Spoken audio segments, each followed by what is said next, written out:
Hey, ever feel stuck and wonder why some people achieve greatness while others remain average?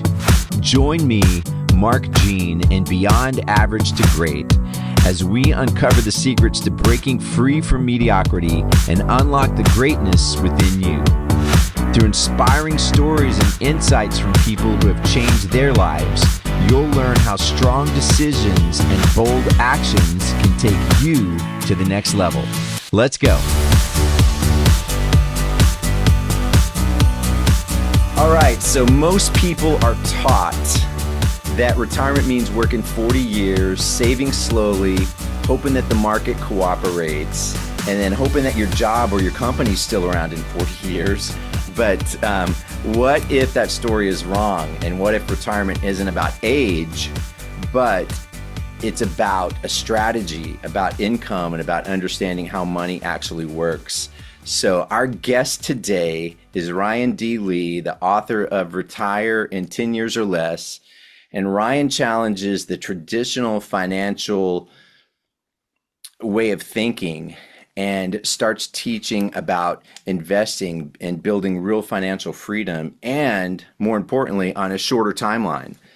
So if you've ever felt like you're doing all the right things but still feeling behind, that includes me. I'm raising my hand for those that are listening, and wonder why, the wealthy play a different money game. Well, this conversation is for you, and especially for me, and I'm hoping that my boys listen in on this as well. So Ryan, welcome.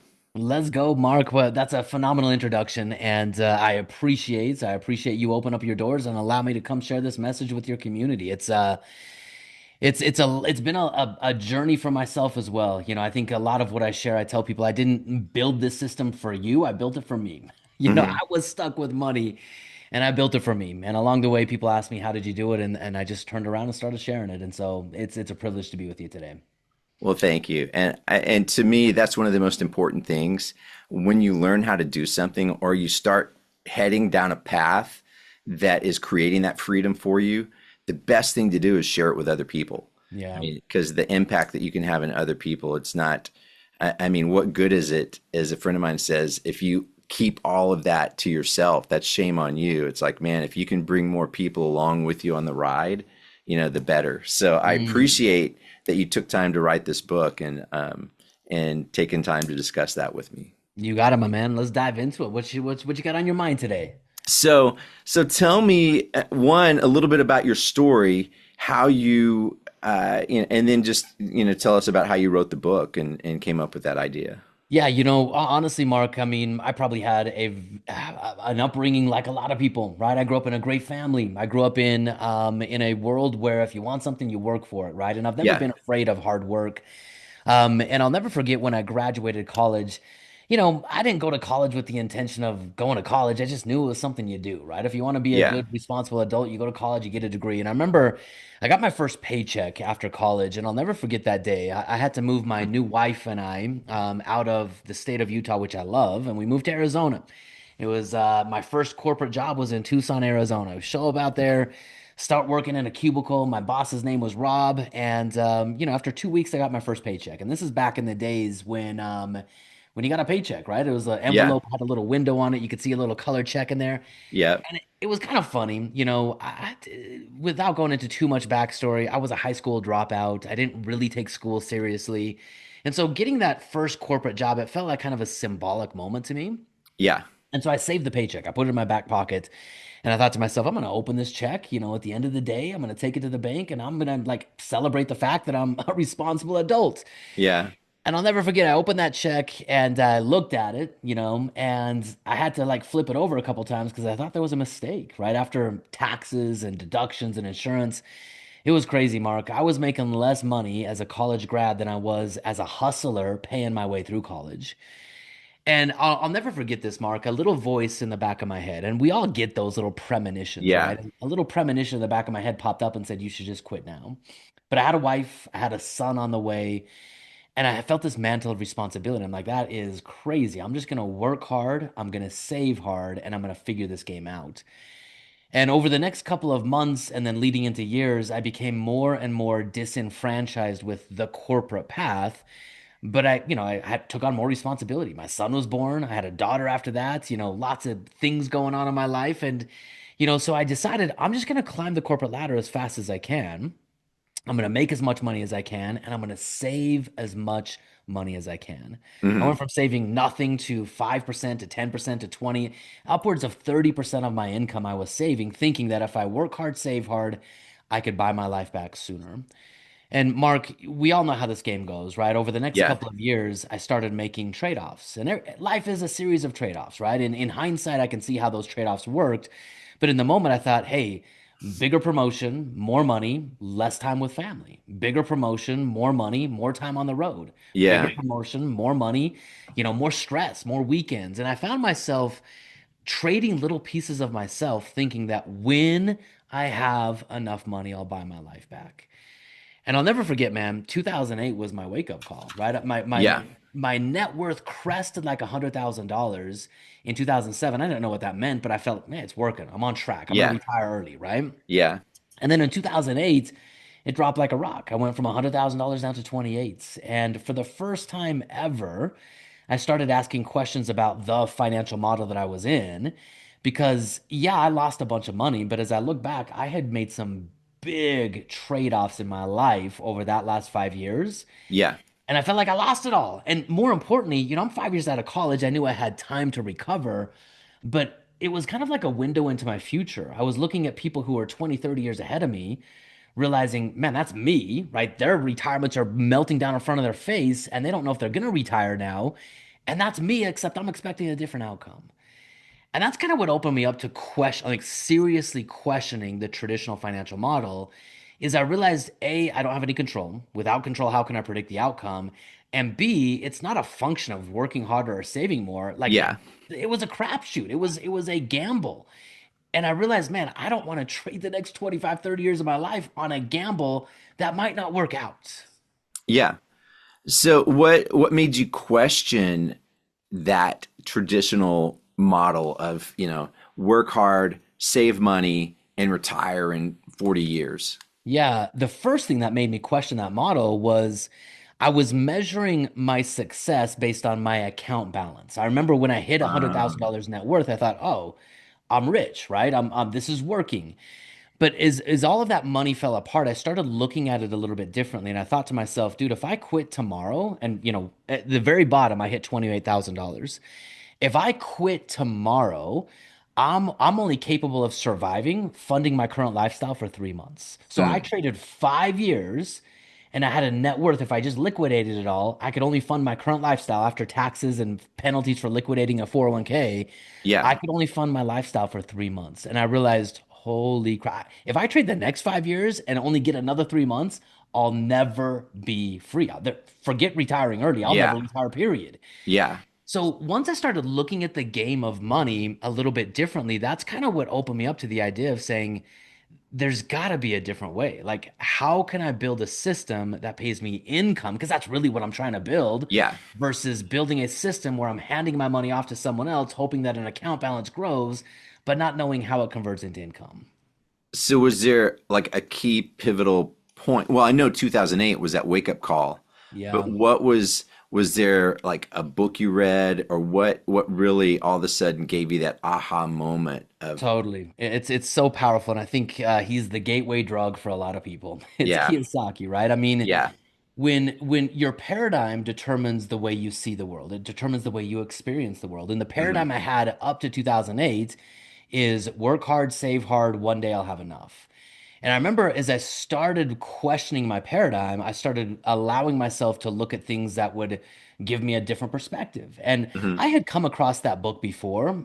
It sounded really weird, Rich Dad Poor Dad, a purple book. yeah, But for some reason, I was open enough, attuned enough to pick it up. And I'll never forget when I read that book, it confirmed all of the things that were kind of like the doubts that I had in my mind. And it allowed me to look at the game of money in a completely different fashion. That was step number one. yeah, But he gave me a lot of paradigms, but he didn't give me a framework, right? And he's like, okay, savers are losers. I get it. I understand. I saved for 5 years and I just lost my last 5 years because the market crashed. yeah, But after that, I started looking for ways to implement what I had learned in Kiyosaki's book. And it wasn't until I came across a book, and this was such a powerful thing. The book was called Creating Wealth. That was the title of the book, but it Hmm. was the subtitle that caught my attention. I'll never forget when I was walking by it in a bookstore, it was like my eyes just went boom, right to a little teeny subtitle. And it said, Retire in 10 years using Allen's seven principles. And I thought to myself, Interesting. I can do anything for 10 years. I picked up Yeah. his book, and you'll never guess what was in his book. Buy 20 single family homes, buy two single family homes every year for 10 years. And in 10 years, you have enough assets producing enough income that you can buy your life back. And that's what opened me up. It gave me a playbook to implement Kiyosaki's principles, and I went from there. And 4 years later, I transferred how I was doing everything. I stopped putting money in my market. I stopped funding my 401k. People said I was crazy because I wasn't getting the free money match. And I Yeah. started buying real estate. I started building cash flow. And this is kind of I'll juxtaposition the story I told you of losing money 4 years after this. It's now Yeah. 2012. And I'm in the medical supply space, and companies, they're still kind of tightening their belts after Yeah. 2008. And here's what happened. My boss, different boss now at this time, Hmm. he came into my office, and I knew there was something wrong because he was kind of the boss that was never there unless there's something wrong. Yeah. And I thought I'm either getting fired or what the heck's going on. And so he walks me back into my office. He sits in my chair, great power play, right? And I'm sitting across from him in my desk. Uh-huh. And he tells me, "Hey, Ryan, we're consolidating territories, and you're going to now take over two additional territories, and you're lucky to have a job. Now, we're going to pay you $10,000 more, but you're taking over two territories." And, without going into a lot of the backstory, I'd made a commitment that I'm going to stop trading so much of my life, my time, and my attention for a career. Once I started following this new financial model, and I'll never forget as he was telling me about this promotion, it was kind of like the Charlie Brown movie. Remember when Charlie Brown's mom would talk? Oh Like he yeah. kind of Wow, wow, faded wow, out. wow. Yeah, it was Yeah. just like wah, wah, wah. And I'm in the back of my mind, I'm adding up all my cash flow. I had 17 properties now, 4 years after Uh-huh. 2008. And I'm thinking, man, that property pays for my food bill. Those properties pay my mortgage. That property pays my car. I'm just adding this up over and over and over again. And I Yeah. realized it wasn't like I could quit and like live the life of my dreams, but I had enough income coming in to start looking at my life with more options. And Mark, I'll never forget this, man. It was one of those like surreal moments, out of body experiences. He said, Ryan, are you ready to take this opportunity? And I looked at him and I said, I quit. I mean, Wow. and look, Mark, as soon as I said that, I wanted to like reach out in the air and grab that word and like shove it back down. I didn't mean to quit that day. Uh-huh. But as soon as I said it, I felt like this weight lift off my shoulders. And he tried to talk me back into it. He didn't Yeah. anticipate me quitting. And he's like, "Oh, we're going to pay you a little bit more." And I'm like, finally, I'm like, I quit, I quit, I quit. And it was so amazing because that option for me was always there. Yeah. I couldn't see it though until I had enough income coming in that I knew I could start choosing a different pathway with my life, knowing that my base minimum lifestyle needs were going to be taken care of. I wasn't putting my family at risk. Yeah. I knew I could put food on the table. And I'll never forget, I walked out of the office after quitting and I had to call my wife, right? I mean, she's Yeah. like, I didn't tell her I was quitting that day. And I call her up and she knew I had been like struggling and stressing and fretting about the Yeah. corporate world. It was a challenge for me. And I tell her, I'm like, hey Beth, I just quit. And there's this little silence on the end of the line. And this is how you know you're married to an amazing woman. Yeah. She responds back and she says, Ryan, it's about damn time. Wow. Wow. And man, that's what Now, opened up everything for me. see, that's important because having that option to know that either you can decide to stay in that corporate job if you loved it, but to be able to say you've built something intentionally on purpose with a plan to give you that option to say, you know what, this job is too stressful. I don't want to do this. My expenses are covered by what I've built. I mean, that's important because I mean, I'm speaking for myself here. Man, I didn't have a plan for retirement, and it wasn't until the last few years that I've kind of got that, getting that plan in place. I just figured just like, that you work long enough and retirement is an age, not an intentional number that you're shooting for. And so recently I've been writing down like what is my freedom number based Mm, on what you're talking about. And to me, freedom is that starting point. That's when you've got all your expenses covered by your passive income from your investments and the assets that you made, so that now you're at the starting line now.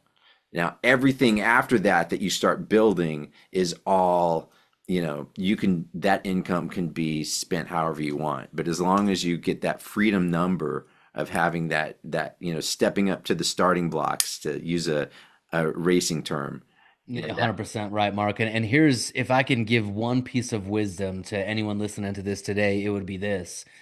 I don't think anyone wants money for the sake of money, right? If we really think about it, what is money today? I mean, money is a yeah. number on a computer screen, it's a piece of paper, it's digital, it's precious, whatever, right? Hmm. Money isn't the thing that we want.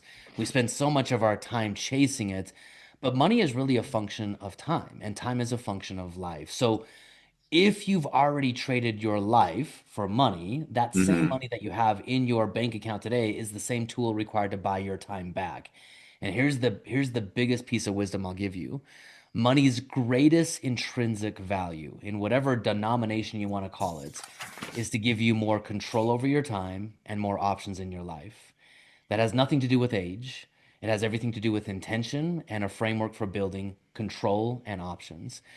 And so that's as I learned that and started looking for investments filtered through the lens of how do I produce income independent of my time, the entire game of money changed for me. I stopped looking at rates of return. They're important, but they're Yeah. secondary to how much income. I stopped looking at locking my money up in things. I mean, think about it, man. If you put your money in a 401k or an IRA, you can't even technically touch it until the age of 59 and a half. It's Yeah. not designed to give you more freedom and more options. And so I just started looking at the game of money completely differently once I understood that. So why, and this is what I'm kind of baffled about too, because recently, from a conversation with my son who's taken a class, and he's a high school senior, he's taken a class in finance. And so I asked him, so what are they teaching you? Are they teaching you about money and how to earn it? And he goes, no, they're teaching me how to earn a good grade. And so I'm like, wow. So they don't teach you anything about money. At least, what they're teaching him is what to do when you have money, but they don't teach you how to earn money. And even what they teach you isn't it, I mean, it's old ways of thinking. So why aren't some of these principles that you're talking about being taught in school these days that kids aren't learning? Or why aren't they learning it? Because it feels like so many Americans struggle, myself included, currently not, my goal is, my goal this year is to basically hit that freedom number that we talked about. But why do you think it's not being taught in schools? And Incentives, alignment. I mean, just look at the world we live in today. The world is built for pawns. It yeah, really is. The system from schooling to corporate America is built to follow rules, follow a system, trade the better part of your life, put your money, hand your money off to someone else. They skim off the top. You get back whatever's left over. You hope you have enough. And when you don't, vote for politicians that will give you more. yeah, I don't want to say that there's a puppet master at the top, but the way I look at the economy is like this. There are two parallel economies. They're both running concurrently to each other, and you have to choose which economy you want to operate in. Economy number one is the economy that most of us, it's the default positioning. I call it the dependency economy. yeah, You learn to go to school. You don't learn about money. You learn how to be a cog in a machine. yeah, When you're taught about money, you're taught to give your money to someone else, put your money in someone else's company, hope for a good rate of return, and wait until you're 65. yeah, That's complete dependency. And yeah. it's really fascinating, Mark. Now I've helped thousands of people, and I've talked to people in their 50s, even their 60s, and on paper, they have, I'll just quote it, quote unquote, enough money. They've got a Hmm. decent amount of money saved up, but they feel completely dependent on a system that they don't control. They're wondering, well, what if taxes go up? What about inflation? What if the market Yeah, tanks tomorrow? How long am I going to live? They are completely dependent and they're scared to spend any of the money that they had worked so hard to save up. They're just scared. They're waiting. yeah. My The, al- parents the are the same way. totally, the It's totally. like, yeah. So So, the alternative to that, to the dependency economy, is the ownership economy. And this, real freedom does require ownership. It requires you making decisions and owning both the decision and the consequence. And that's real freedom. And in the ownership economy, it's all about raising your financial intelligence because Uh-huh. coming back to money, money's just a tool. That's all it is. And just like any tool, if you give if you give like a chainsaw to someone who's unprepared to use a chainsaw, it's going to be really dangerous. Yeah. And if you give money to someone who's unprepared to use money, they might as well just hand it off, right? And so you have to raise your financial intelligence, but it's not hard. And if money represents your life, that's probably one of the first pieces of things you should focus on is raising your financial intelligence around money so you can buy your life back. And in the ownership economy, we own our money, we own real assets that we control that rise with inflation, that work with the tax code, and that are measured based on cash flow. And we Yeah. just build a system around that. So you have to choose which one of those two economies you want to operate in. And there are massive, massive incentives to keep you in the dependency economy. There's an entire industry built on it called Wall Street. And I Yeah. don't know if you've ever been to Wall Street. There's big, nice buildings, and those buildings aren't free. They're paid for on the backs of people handing their money over to someone else. Yeah. I mean, I feel like I've been in the dependency economy, all my life up until the past like 4 years or so. And Yeah. I attribute a lot of that to, I mean, I've always been interested in real estate, didn't really know how to get involved, other than, uh, yeah, I just didn't know how to get involved. And then I came across Grant Cardone's book, How to Create Wealth Investing in Real Estate. This was Mhm. in 2020, 2019, maybe end of 2019.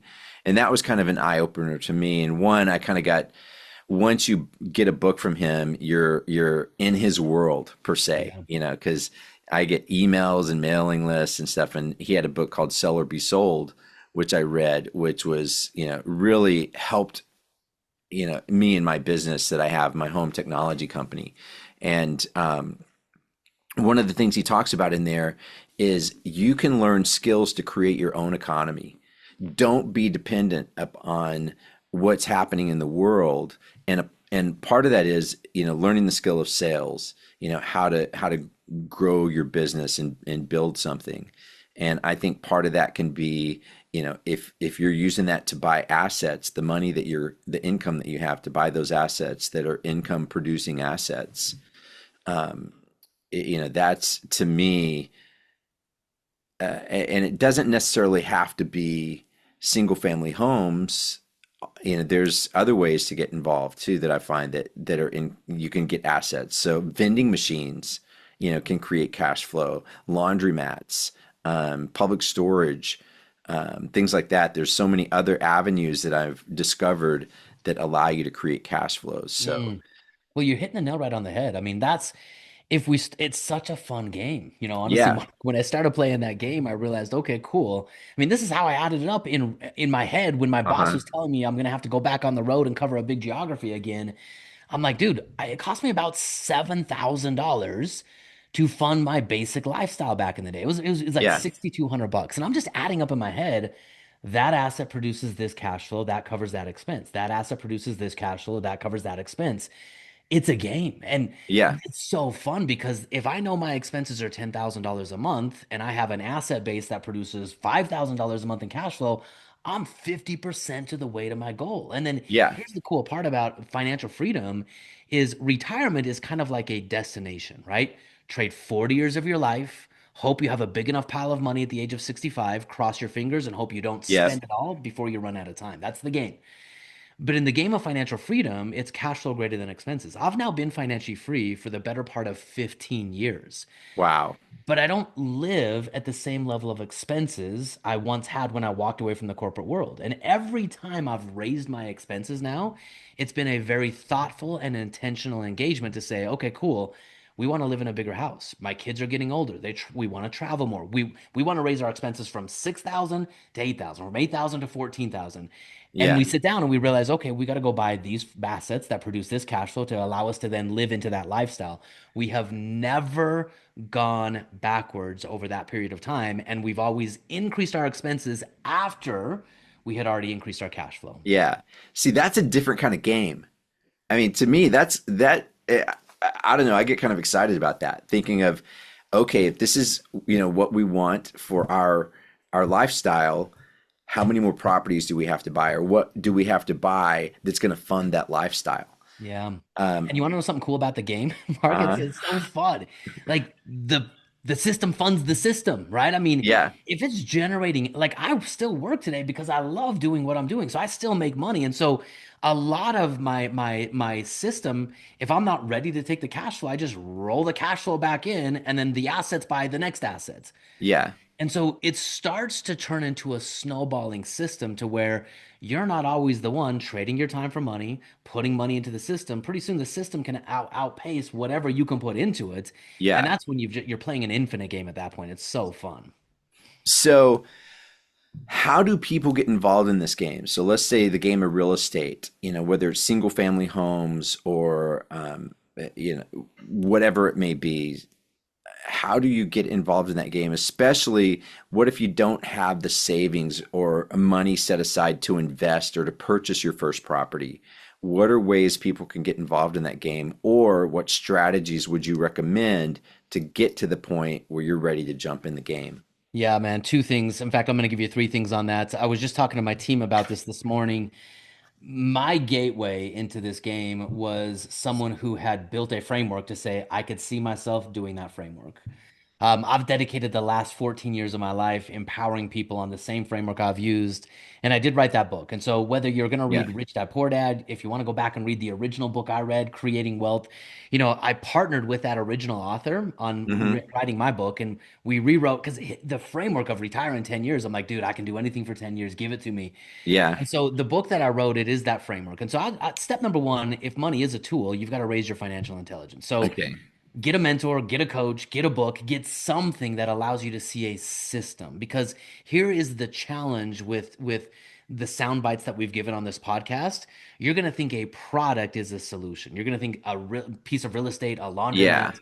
Those aren't the solution. Those are tools within a system. You need to understand the system, and then once you understand the system, you can back yourself into the right product that will give you the right outcome. So that's number one: is get some type of a framework. I'd be honored if you want to Okay. pick up my book. That'd be phenomenal. The little green book, retireintenyears.com is how you'd get it. Number two. Man, in the beginning, I read a book and I thought, oh, I can do the book, right? And it was Uh, funny. I'll never forget, Mark. I bought my first property, right? Bought my first property and kind of walked around the office the next day with my chest all puffed out. I felt like little mini Grant Cardone, right? yeah. I'm a real estate investor. I had no idea what I was doing. On the second property, I had a little bit more anxiety and apprehension because now, I mean, if you understand the game of real estate, you're usually taking on leverage to acquire these assets. It's a whole different game, a Yeah. powerful game, but it's a whole different game. And so on the second property, I'm feeling a little bit apprehensive. And on the third property, I about had a panic attack, man. And, I realized I still didn't understand the system. I had three properties, but I Hmm. had a part-time job. It took me a lot of time to find the properties, to renovate the properties, then to manage the properties. And Mark, I'll tell you, I am the world's worst, underline worst property manager. When I was trying to do all that work myself, if a tenant would call me up and, say they couldn't pay the rent, I'd just cry on the phone with them and say, that's too bad. I guess I'll just pay it for you, right? And Yeah. before I knew it, I legit had a part-time job doing real estate. And after my third property, I felt so far behind because I couldn't keep up a full-time job and have a part-time job. I couldn't go any further. Like I was Yeah. further away from financial freedom because financial freedom is a function of two things. It's yes, cash flow, but it's also time. Yeah. And so what got me out of that funk and out of that system of trying to work harder is I had to work smarter. And working smarter for me was hiring a mentor, hiring a coach, hiring someone who had Yeah. exactly done what I wanted to do and say, "Hey, why don't you just show me?" And man, that opened like, dude, what happened with that coach over 6 months transformed my life. I paid that dude Mm. $10,000. That's a lot more than a book. I paid him Yeah. $10,000, but man, I still use what he taught me over those. He transformed my life. He accelerated years of failures, of successes into 6 months. And that was the best $10,000 investment hands down I ever bought. And I remember when I gave him that money, I'm like, this is crazy. That's $10,000. Yeah. I mean, my wife was like, she was flipping out too. She's like, you're gonna give that dude $10,000? Are you kidding me? you should just go buy another property, Ryan. But I knew I couldn't do it myself. I knew I had no Yeah. idea how I was doing. And so that was number two. And then number three, when I first got going, I didn't have a whole lot of capital, Mark. I lost everything in the 401k, and plus it was still tied up in my 401k. Yeah. The greatest tool of the ownership economy, in fact, I call this the bridge out of the dependency economy into the ownership economy is Uh-huh. leverage. And leverage is a force multiplier. It will multiply your individual efforts. It'll multiply your individual resources. It'll multiply your outcomes, and it'll multiply your success pathway. The reason I can tell people definitively, confidently, and like completely with a state of knowing this is absolutely true that they Hmm. can achieve financial freedom in 10 years or less is because we know how to use leverage. And so leverage again comes back to this idea that money is a tool, financial IQ is really the mindset to master the tool. Leverage is a double-edged sword. If you don't raise your financial intelligence, it'll cut you down. If you do raise it, it'll accelerate your results faster than anything. And so, Mark, for me, today in my system, I can take $1 that I have traded my time for, and I can multiply it into five. I can take $1 and turn it into five invested working dollars. And that's what allows me to accelerate massively my time frame. So it's really those things. Get a Yeah. framework, get a coach, understand how to use leverage.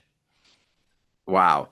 Um, I mean, it sounds simple listening to it. And I will tell you, um, the at least for me, all of these things I've learned. I guess sometimes the other thing I've learned too is if you don't have the financial resources, especially living here in California, because the average cost of a home here in California, I mean, at least in the neighborhood that I'm at, is like $1 million for, just a 3 bedroom house that's, 2,000 square feet. So it's a really small house. So to get into that game is a little bit tougher.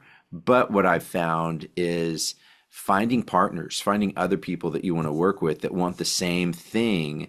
Because back from my music days, which, in reference to what's hanging on the wall, um, I always thought, co-writing a song or people that I co-write and collaborated with, having 50% of something is better than 100% of nothing, or Mm. 20% of something, or 25, just a small amount of something. So if you find people that have the same goal and same vision that you can collaborate with or work with and pool your resources together to start building and growing something, That's leverage.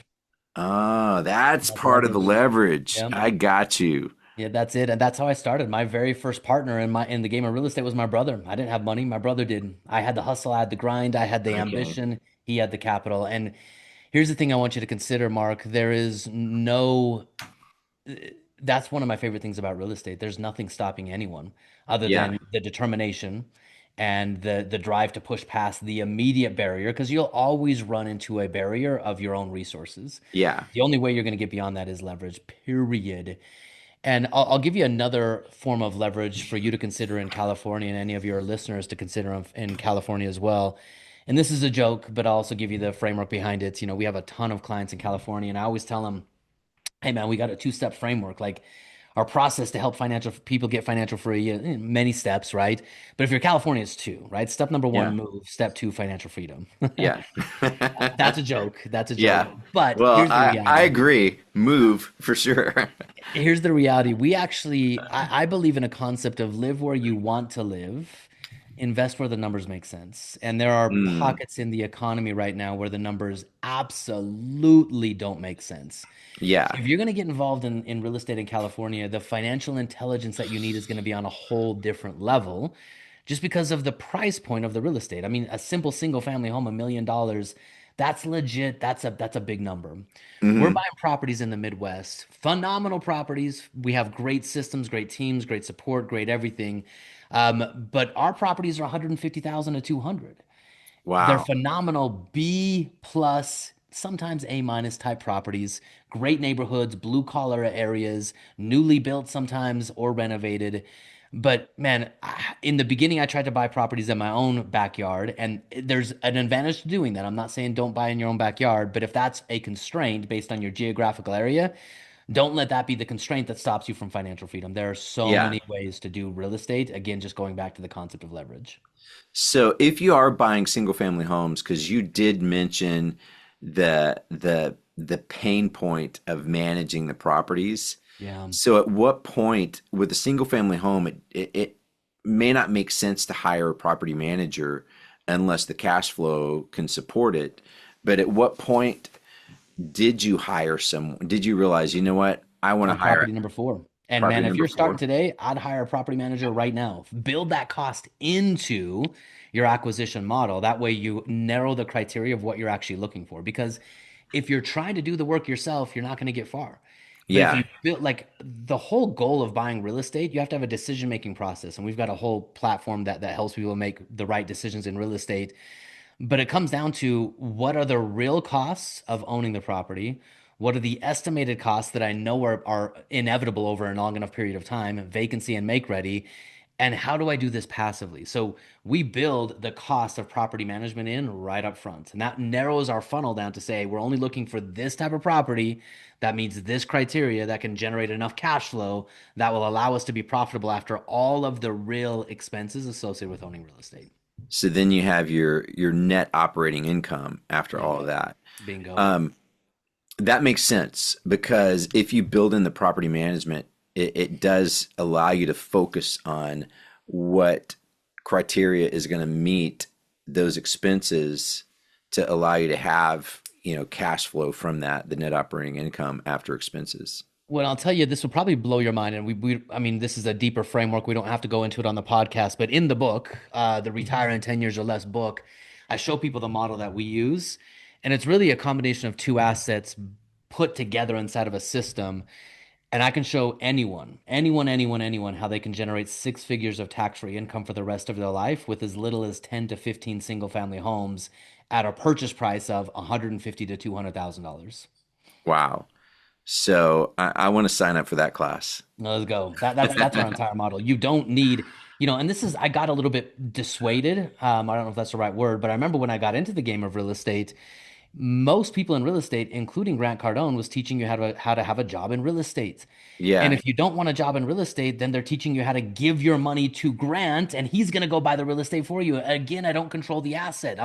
Now Yeah. it's better than Wall Street, but I'm right back to the Wall Street path of I need control. I need an asset Yeah. that I get the upside on.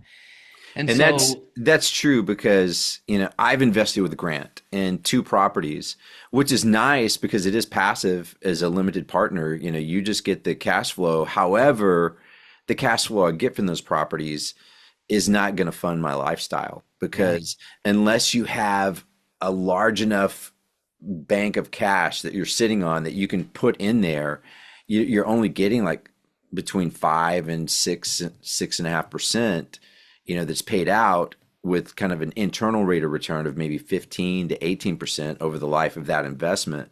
So it's not like you're making anything that's going to fund your lifestyle. So you have to be a general partner or, like you said, control the asset. You got to be an owner. You got to be an Yeah. owner. The only way to be free is to be an owner. And if you're look, I'm in syndications as well.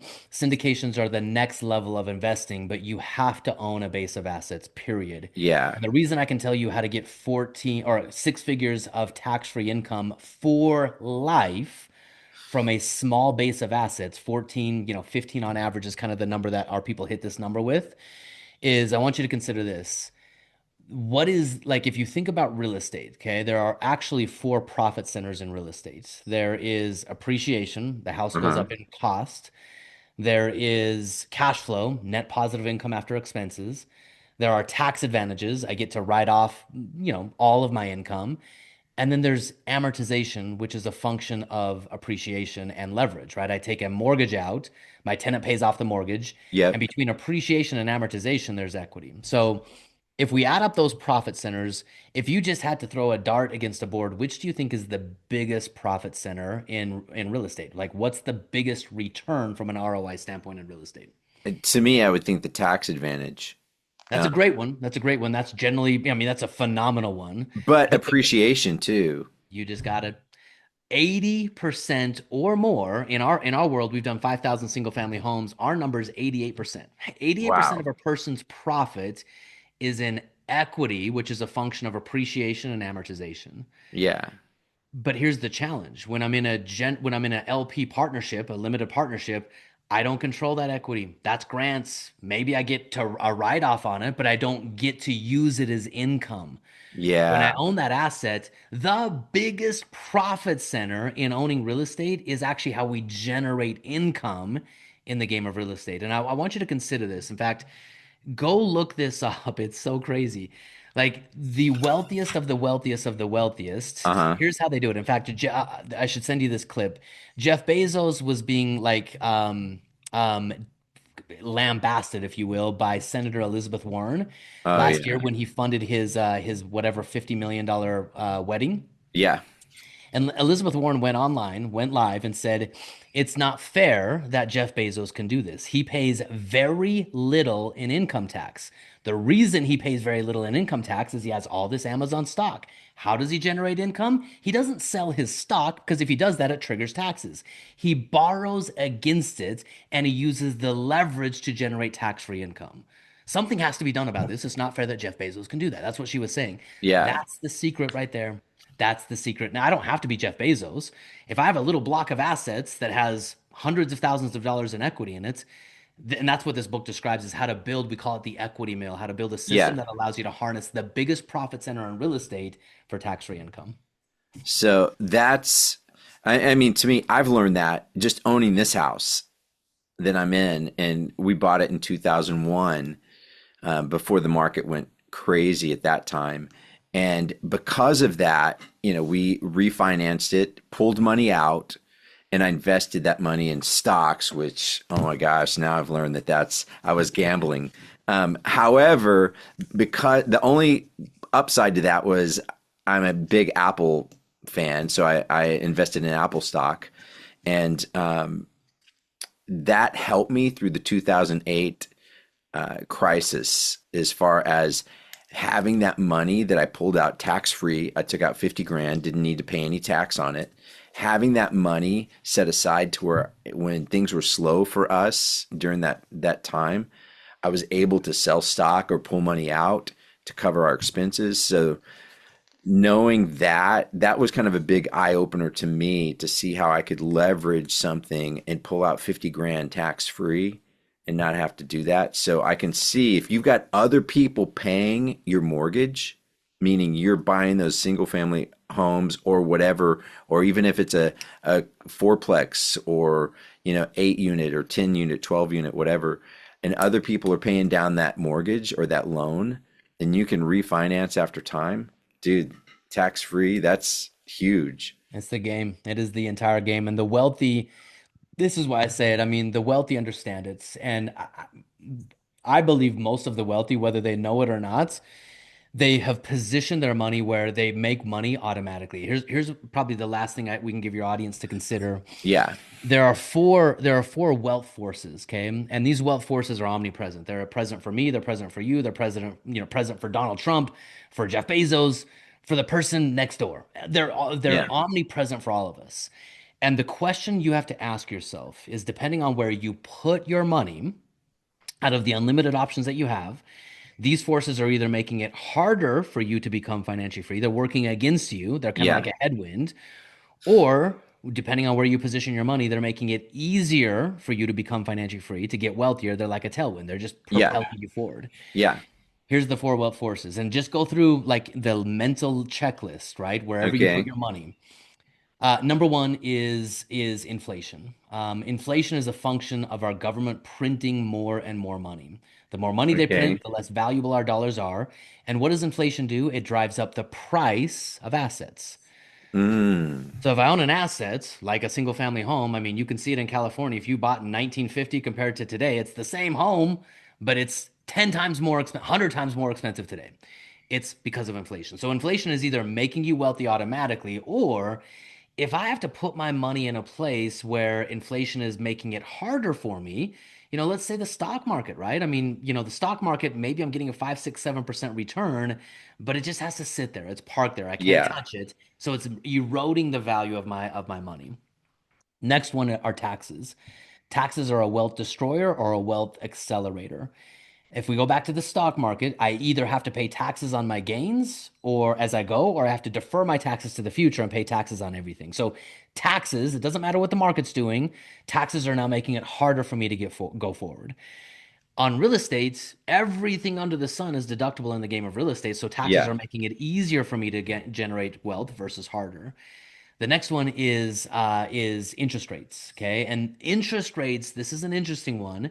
Remember, the bridge to go from the dependency economy to the ownership economy is leverage. I can go into a bank. Now, my wife hates it when I say this, so maybe pause the podcast here for just a moment, but I'm Okay. going to say this. Okay.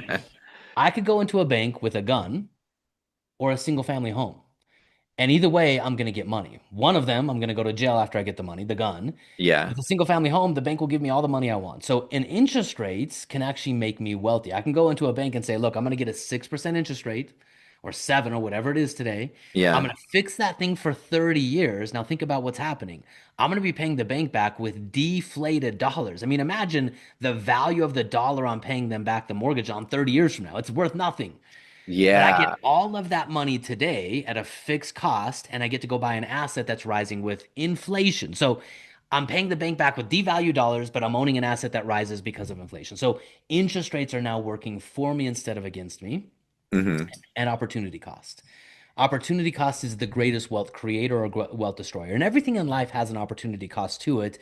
And again, this is why I go back to Wall Street. The second I put my money in an account that puts a wrapper around my money called an IRA, I've now lost all access, all control over that money. And the opportunity cost is everything else I could have done with my money now that it's locked up in there and I can't touch it until 59. And so Yeah. opportunity cost is working against me. Whereas again, with leverage, I only need to have a teeny little bit of money. The bank's going to give me the rest of the money. Like 80% of what I need to be financially free, the banks, they got it. They're waiting for me to raise my financial IQ and come get it.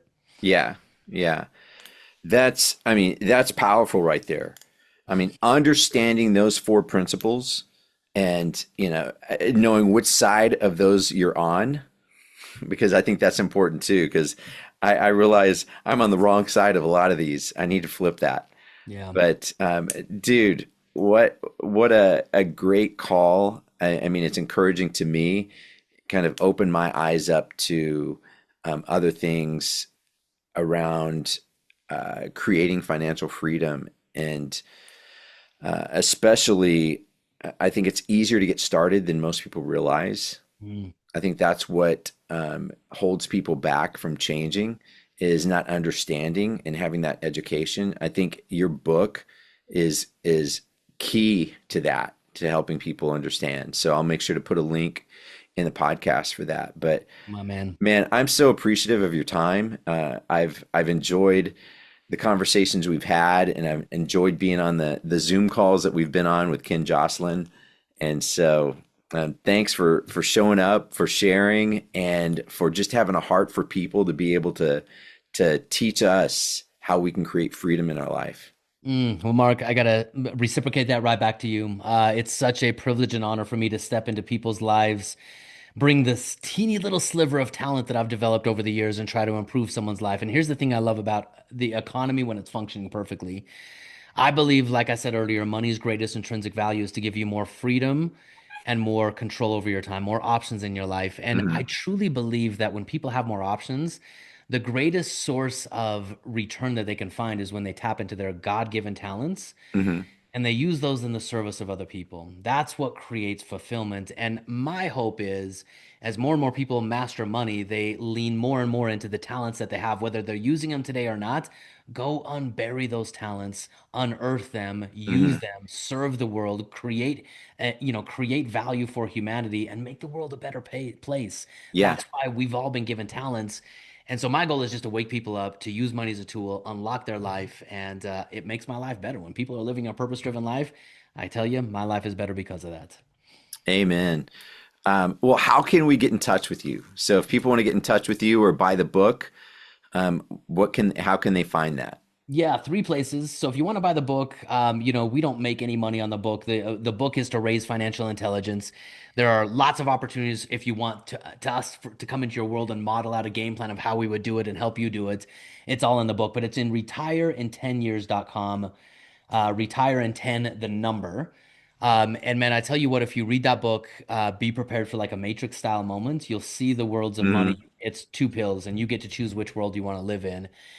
And then second to that, I mean, I'm on YouTube, Wealth Outside Wall Street's on YouTube, or you can follow me on Instagram, the Ryan D. Lee, or LinkedIn, or all the other places I'm on the Ryan D. Lee.